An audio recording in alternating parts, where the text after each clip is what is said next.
A black day for Indian sports. Modi government today has failed India's sportsmen and women. नमस्कार, मैं हूं नवीन Jha, daily news update से। दोस्तों, पूरा देश आज बिल्कुल क्षुब्ध है, दुखी है। पता ही होगा आपको विनेश फोगाट के बारे में।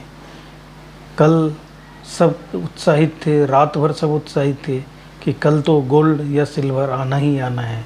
लेकिन जैसे ही सुबह हुई सभी को ऐसा झटका लगा जिसकी उम्मीद किसी को नहीं थी दोस्तों। तो इसके पूरे प्रकरण के ऊपर मैं बात करने वाला हूँ।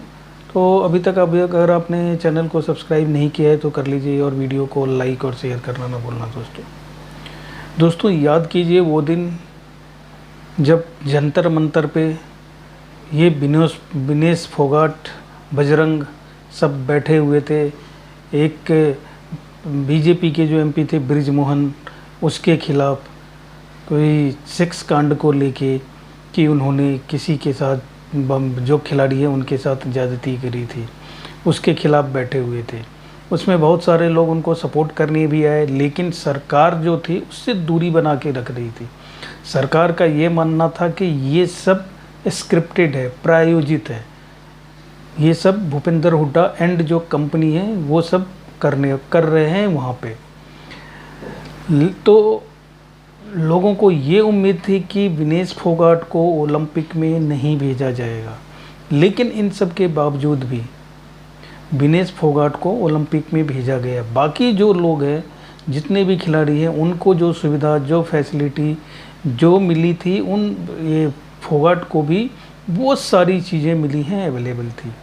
और कल तक सब खुश भी थे जब विनेश फोगाट ने नंबर 1 जो पहलवान थी उसको हरा दिया था और एक दिन में लगातार 3 मैच जीत के फाइनल में पहुंच गई थी दोस्तों। तो लोगों में बहुत खुशी थी। लेकिन अपने देश में क्या है ना कि हर चीज़ में राजनीति घुसी हुई है।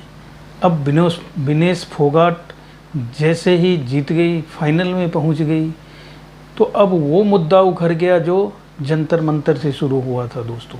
देश में 2 ग्रुप बटा हुआ है, जो एंटी मोदी ग्रुप है। सिर्फ पॉलिटिशियन नहीं है, उसमें पूरा इकोसिस्टम है।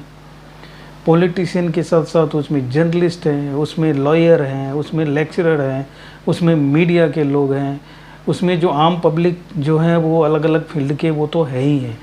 वो सब मोदी को टारगेट करने लग गए, मीम्स बनने लग गए कि इसको तुम भेज नहीं रहे थे, इसको इतना प्रताड़ित किया था और वो देश के लिए गोल्ड मेडल लेके आने वाली है। ये सब चलता रहा कल रात तक।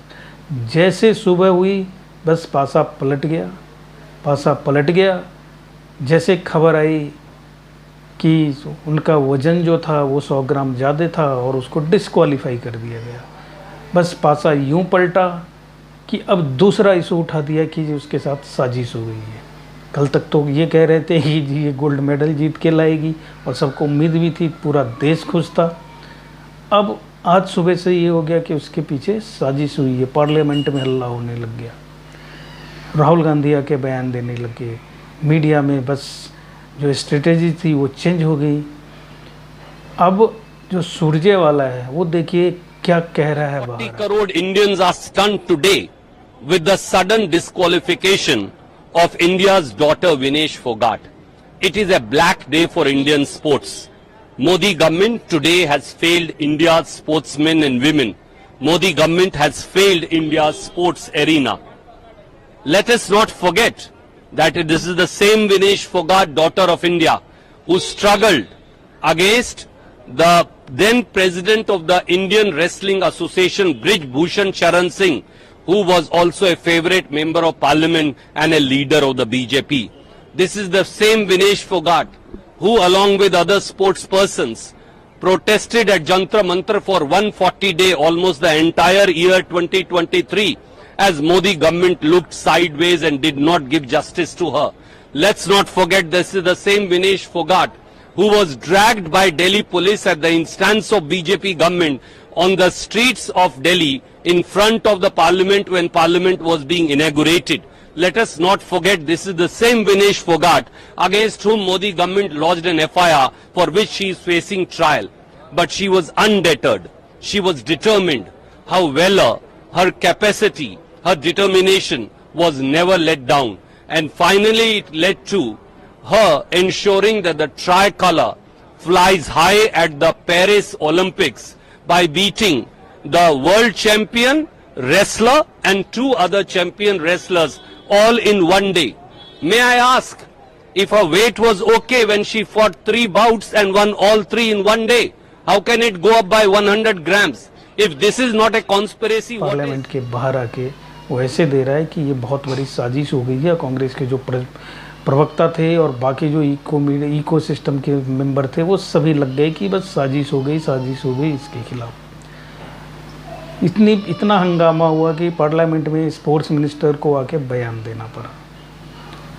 देखिए स्पोर्ट्स मिनिस्टर का बयान, स्पोर्ट्स मिनिस्टर क्या कह रहे हैं। रेसलर विनेश फोगाट को तय कैटेगरी में ज़्यादा वजन 100 ग्राम होने की वजह से पेरिस ओलंपिक से बाहर होना पड़ा है। इस मामले को लेकर भारतीय ओलंपिक संघ ने अंतर्राष्ट्रीय कुश्ती संघ से कड़ा विरोध भी दर्ज किया है। नेशनल भारतीय ओलंपिक संघ की अध्यक्षा पीटी उषा भी अभी पेरिस में है।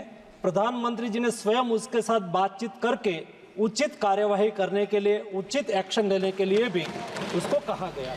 स्पोर्ट्स मिनिस्टर के बयान के बाद जो उनके डॉक्टर थे, विनेश फोगाट के डॉक्टर और जो आईओसी इंडियन ओलंपिक एसोसिएशन की जो अध्यक्ष है पीटी उषा, वो दोनों आई और उन्होंने एक वीडियो जारी किया जिसमें उनके जो डॉक्टर हैं उन्होंने क्या बोला है, क्लैरिफिकेशन दिया है। Usually participate in a weight category less than their natural weight. It gives them an advantage since they are fighting with less stronger opponents.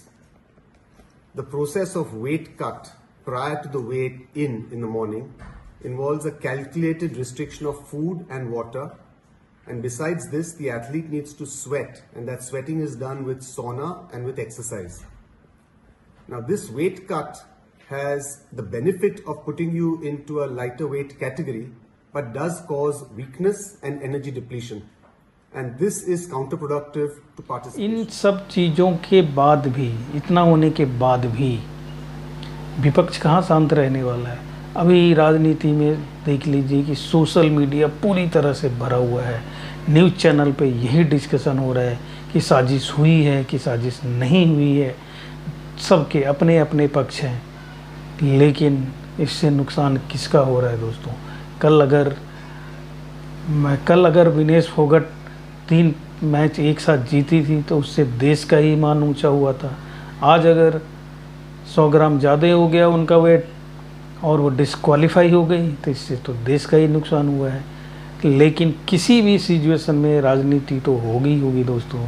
बिना राजनीति के तो हम लोग रह नहीं सकते, चाहे देश पीछे चला जाए दोस्तों। ये कांग्रेस जब तीसरी बार हारी है और ये इस लेवल तक जा रहा है मोदी विरोध में, ये देश विरोध करने में, मोदी विरोध करते करते देश विरोध करने में ये हिचकते नहीं है दोस्तों।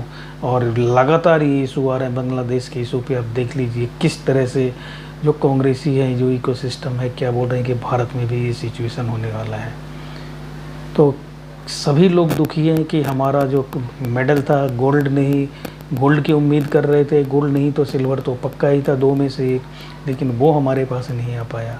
लेकिन राजनीति करने वाले को तो राजनीति सूझेगी दोस्तों, बस राजनीति कर रहे हैं। वो ये करके वो विनेश फोगाट का कोई फ़ायदा नहीं कर रहे हैं, ना तो देश का फ़ायदा कर रहे हैं, ना विनेश फोगाट का फ़ायदा कर रहे हैं। वो दोनों का नुकसान ही कर रहे हैं दोस्तों। लेकिन उनको समझाए तो कौन समझाए दोस्तों। ये सब चलता रहेगा, अभी देखते हैं और क्या मेडल आ पाता है। नीरज चोपड़ा का नंबर है, नीरज चोपड़ा से सब उम्मीद लगाए बैठे हैं कि गोल्ड आएगा और आना भी चाहिए। भाला फेंकने में उससे आगे कोई भी नहीं है अभी दुनिया में दोस्तों। तो जैसे अपडेट आता है मैं बताऊंगा दोस्तों। अगर अभी तक आपने चैनल को सब्सक्राइब नहीं किया है तो कर लीजिए और वीडियो को लाइक और शेयर करना ना भूलना दोस्तों। धन्यवाद।